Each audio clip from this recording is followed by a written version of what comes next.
अस्सलाम वालेकुम प्यारे दोस्तों, आज की इस वीडियो में मैं आप लोगों के सामने एक ऐसा इन्वर्टर लेके आया हूं जो कि देसी सोलर इन्वर्टर का बाप है।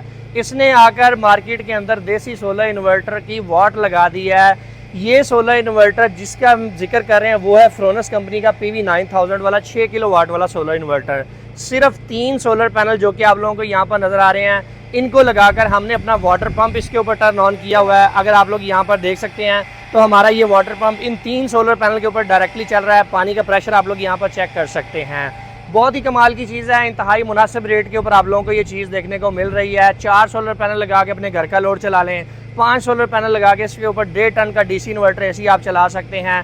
कंपनी आपको 1 ईयर की वारंटी दे रही है। इसके अलावा वाईफाई की ऑप्शन है, आप वाईफाई लगा के इसे ऑनलाइन मॉनिटर कर सकते हैं। कीमत की बात करूं तो सिर्फ 50,000 रुपये कंपनी ने इसकी कीमत रखी है। ऑल ओवर पाकिस्तान में आपको ये मिल जाएगा। अगर आप इसे परचेज़ करने में इंटरेस्टेड हैं तो डिस्प्ले के ऊपर दिए गए नंबर्स के ऊपर व्हाट्सएप करके इसको अपने घर बैठे मंगवा सकते हैं। डिटेल वीडियो देखना चाहते हैं बकिया लोड की तो आप हमारे official YouTube channel mister engineer को जरूर सब्सक्राइब कर लें।